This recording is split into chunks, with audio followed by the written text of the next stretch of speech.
bit of an idiot. The last few times I've streamed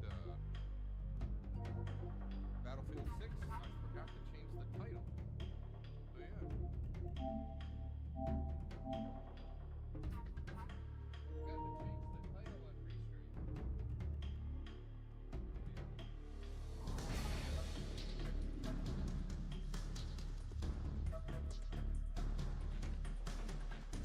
God damn it, I hate when I'm all comfortable and everything.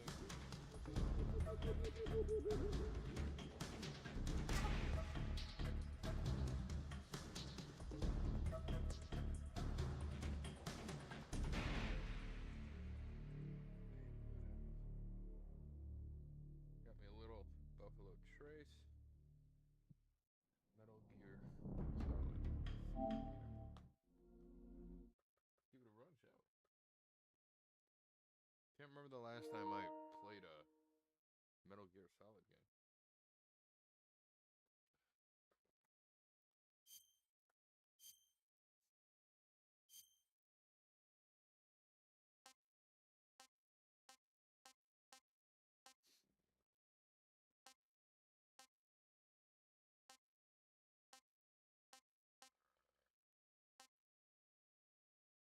Oh.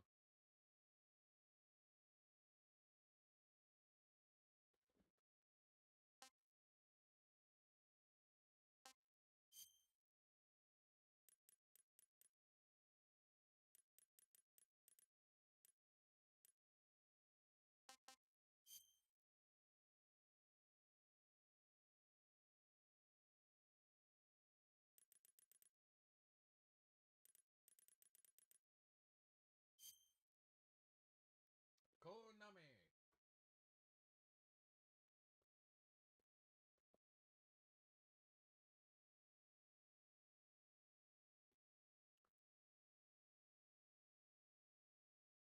Hey, YouTube, TV, and Disney, y'all need to get your fucking shit together, man.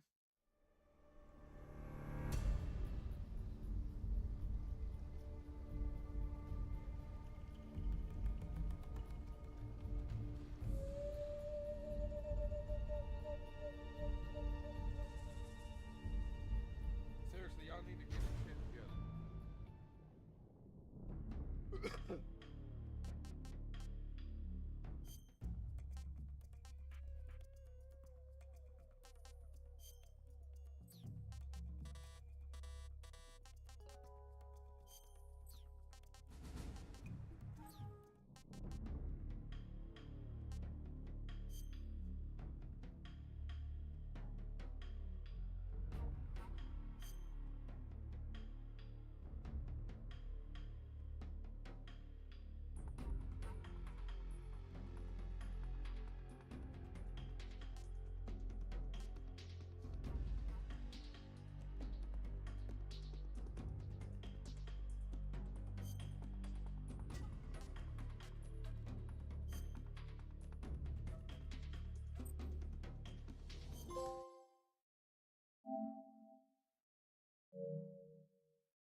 After the end of World War II, the world was split into two, East and West.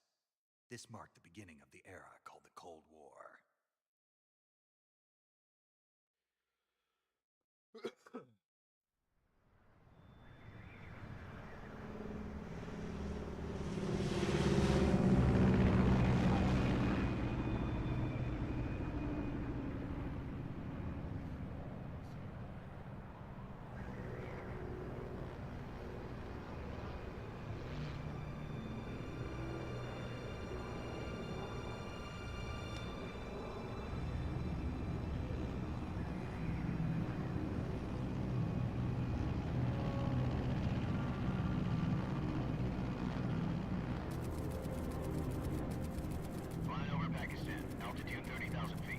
Approaching Soviet airspace. 20 minutes to drop off. Commencing internal depressurization. Equipment check. Arm main parachute. All right. You ready to go? Drop zone still showing a high pressure mass. Cav okay.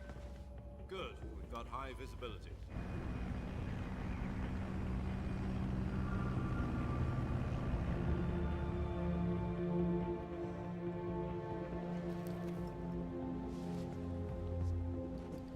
Put out that cigar. Connecting oxygen hose to interior connector. Put on your mask.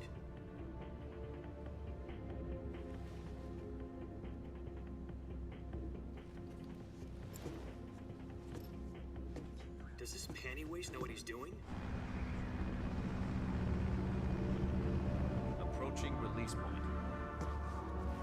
10 minutes to drop off. Hey, are you deaf? He said put out the cigar and put on your mask.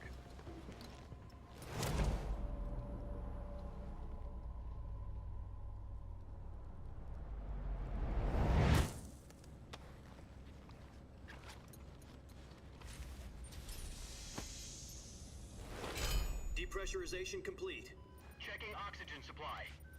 6 minutes to drop off. Opening rear hatch.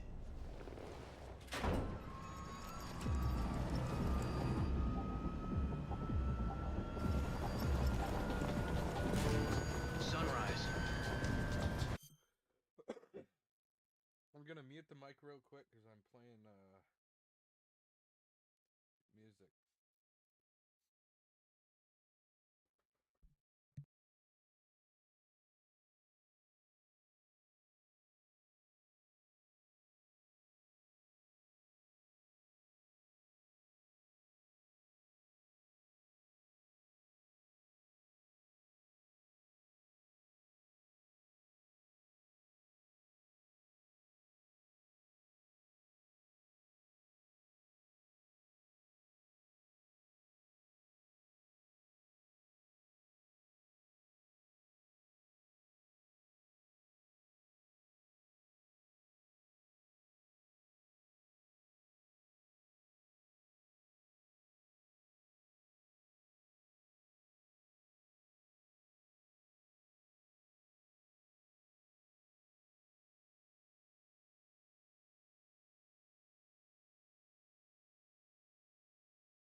And I got some dope ass Simpsons themed Heeley sneakers at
Jack, I've got some important news.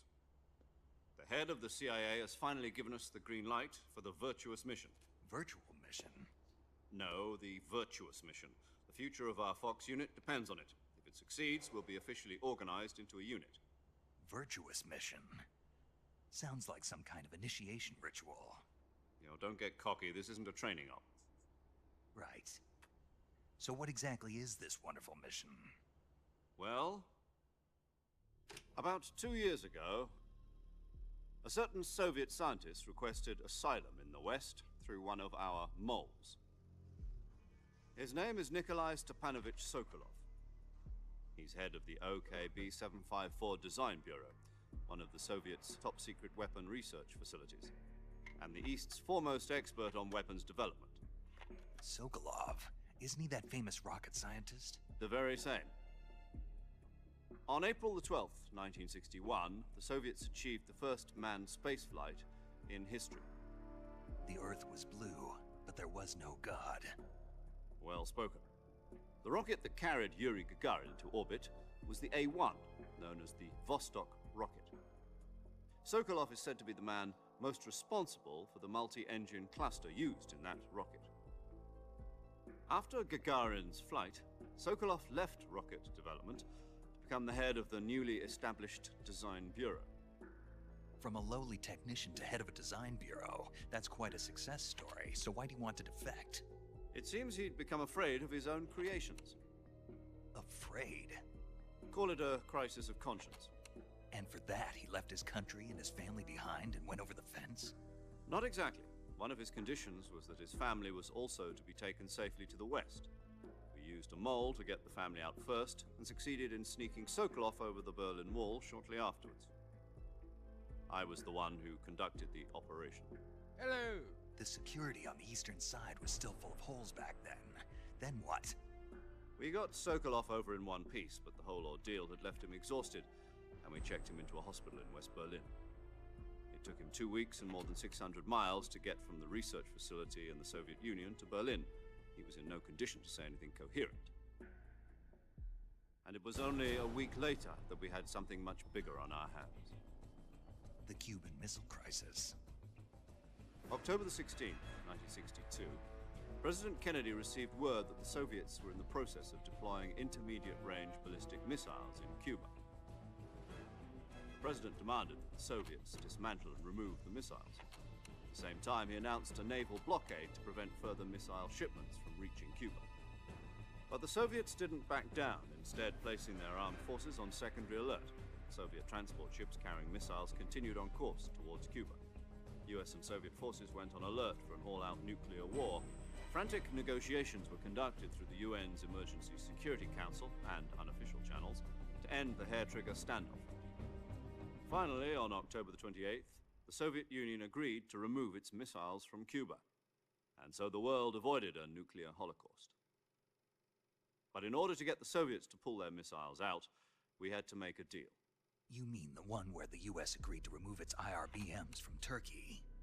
No. The Jupiter IRBMs deployed in Turkey were obsolete, and we were going to get rid of them anyway. They had no strategic value whatsoever to either the US or the Russians. The Turkey deal was a ruse, a cover story that was fed to the other intelligence agencies around the world. So what did the Russians really want? Sokolov. They wanted us to return Sokolov. Oh. You mean the Soviets pulled out of Cuba just to get their hands on Sokolov? That's right. What the hell was he working on? At the time, we had no idea. We were running out of time. It was either give up Sokolov or risk full-scale nuclear war. In the end, we had no choice. President Kennedy gave in to Khrushchev's demand. The next day, I got Sokolov out of the hospital, handing him over to agents on the eastern side. Sokolov kept on screaming, "Save me," until he disappeared from my sight. Then a month ago, we received some new information from one of our moles. Excuse me. About Sokolov? Yes.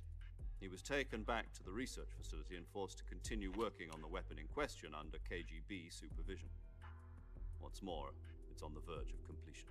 So what kind of weapon is it? Something to do with space rockets? No, missiles. Same technology. I guess you're right. We don't know the details, but it appears to be a new kind of nuclear device. For half a year now, the Soviets have been conducting frequent nuclear tests at Semipalatinsk. Something to do with the weapon, I assume. We're talking about a secret weapon so big that Khrushchev was ready to pull out of Cuba to get it back. Is Sokolov still in the facility?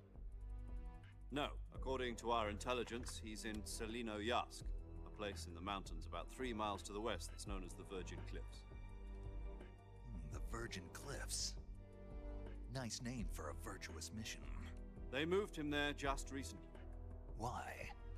Apparently, they're conducting a field test of the weapon, but it's our best chance to get him back.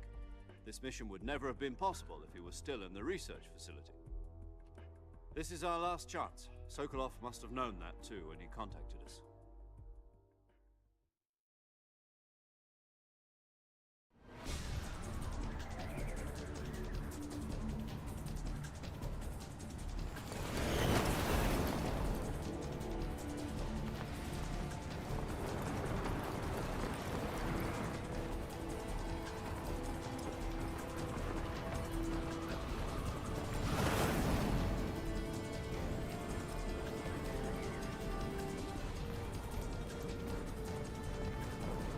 Listen up, Jack. Your mission is to infiltrate Selino Yask in the Soviet mountains, ensure the safety of Sokolov, and bring him back to the West. Oh, that's cool. Oh, I got this. If we don't get Sokolov back before that weapon is complete, we'll be facing a major crisis. The clock is ticking.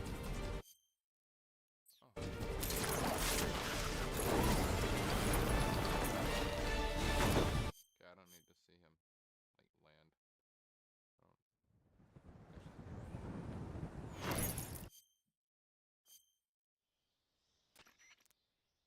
Do you copy? You're already in enemy territory, and somebody might be listening in. From here on out, we'll be using code names to refer to each other. Your code name for this mission will be Naked Snake. I'll be referring to you as Snake from now on. You're not to mention your real name. Snake? What, you don't like snakes? What do you mean? Well, you've eaten one before, haven't you? In survival training. I'm glad to hear that. I don't know if I'd ever order one in a restaurant, but... Be careful, you might not have a choice. What about you, Major? What should I call you? Let's see. I'll be Tom. Call me Major Tom. Major Tom. This will be a sneaking mission. You must not be seen by the enemy. You must leave no trace of your presence. Is that clear? This kind of infiltration is the Fox unit's speciality. In other words, weapons and equipment are procured on site. That goes for food as well. You're completely naked, just as your name implies. Great.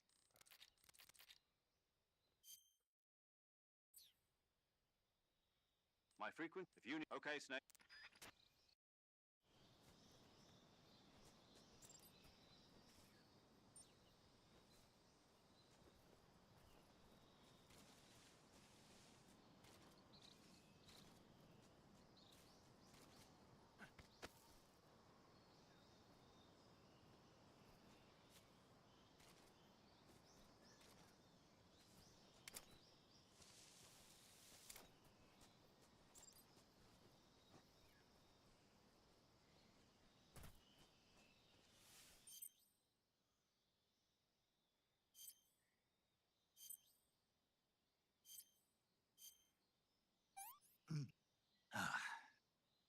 I want some more.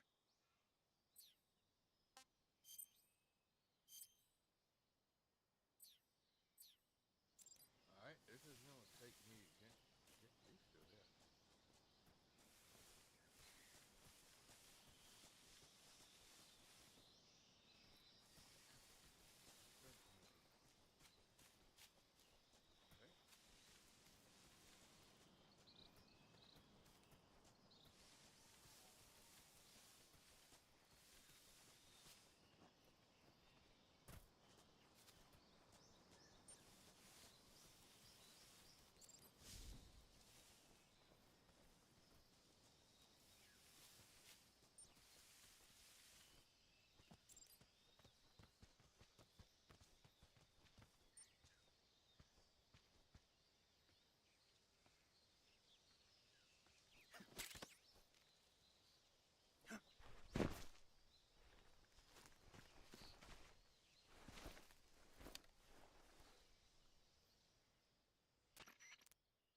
I see you've retrieved your backpack, Snake. To equip a weapon, it's necessary to take it out of your backpack. In the survival viewer, choose Weapon from the backpack. Your available weapons will be displayed in a list on the screen. From that list, choose the weapon you want to equip and press the Enter button.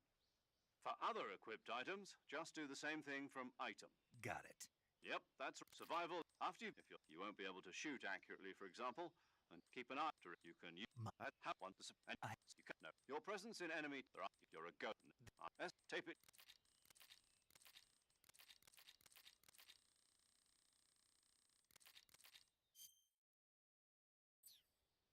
The boss is communicating with my frequency. Your mission is to retrieve. Snake, try to remember some of the basics of CQC.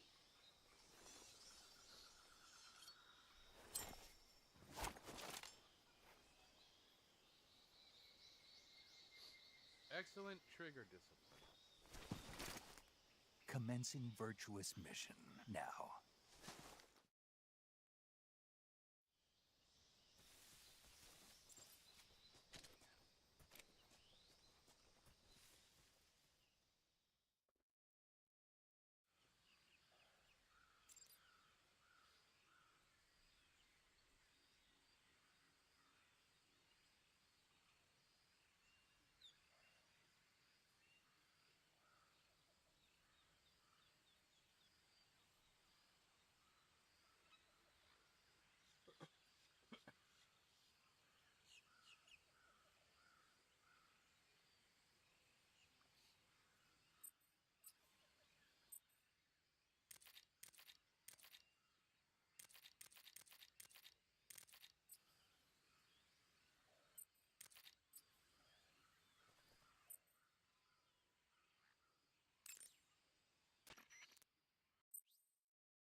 saving the game, Snake?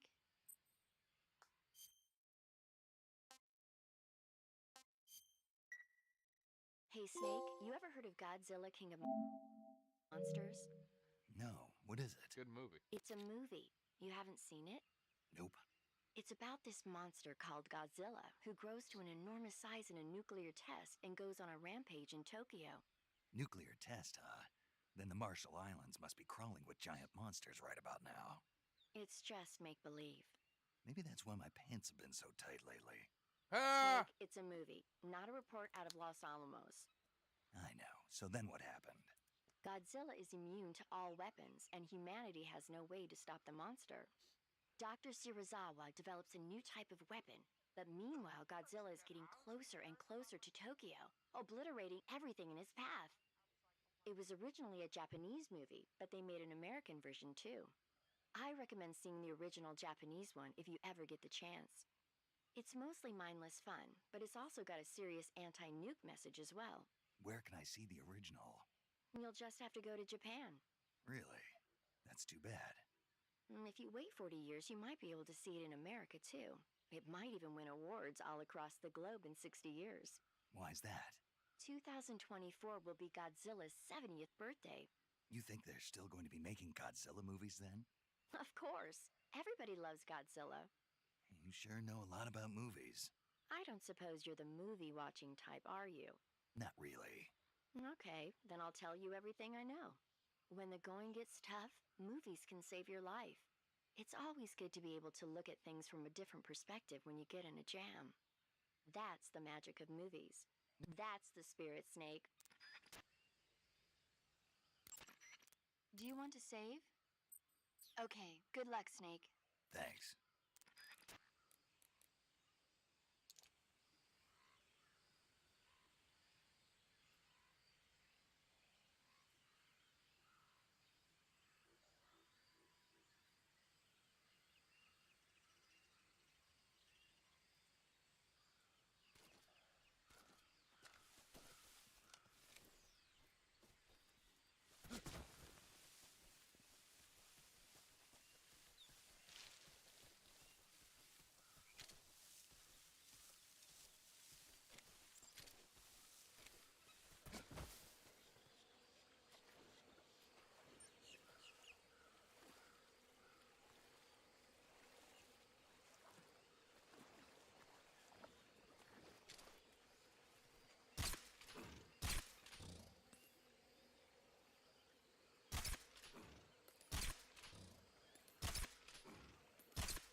Snake,